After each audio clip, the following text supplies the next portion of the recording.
When we moved down to Rye, it was like a breath of fresh air to escape from the hustle and bustle of city lifestyle. I got work, but it wasn't at the standard I would have liked. And also, with two young children, my wife wasn't working at the time. Financially, it made life very tough.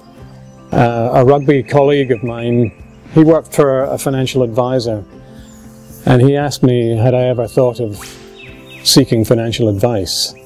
And I suppose my response was that it's always been in the back of my mind. You hear about them, but I felt that, did I really need one? After all, I am an accountant. Would that show that I don't know what I'm doing? Is financial planning just for rich people? When I first went to see Bentley, the strategies he was suggesting, putting money away in shares or superannuation, these sorts of things, and I thought, what money do we have to put away anywhere? So, when I first left, I had mixed thoughts. My life changed a couple of years later when my marriage ended, and I was emotionally devastated, and naturally it goes without saying that financially things had changed.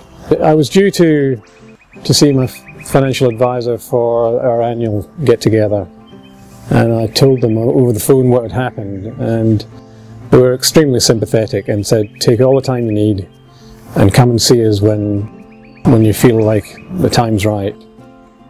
So we caught up again, and of course the situation had changed completely, and so the strategies were all changing. One of the confronting ideas that Bentley had, first and foremost, was he said, I do not want you to buy a house. He said, ultimately, yes, I'd love you to buy a house, but right now, he said, I would like you to invest your money.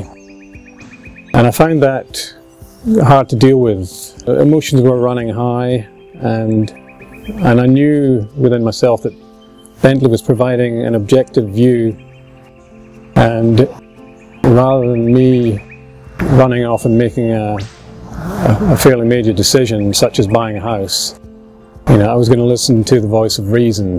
When the marriage breakup occurred, as Bentley said, there's a large part of the distress is down to uncertainty regarding your financial future. In fact, I think I remember him saying that there should be financial counsellors. And indeed, in a way, that's what he has been to me. I really get excited when my quarterly statement comes in, because I can't wait to see how much more money I've earned. I've opened a share portfolio for my children, who live just round the corner. They're very much part of my life. It gives me a great feeling to know that something I've learned relatively late in life, I can give to them at an early age. And when they reach adulthood, hopefully they'll have a sound financial backing as well.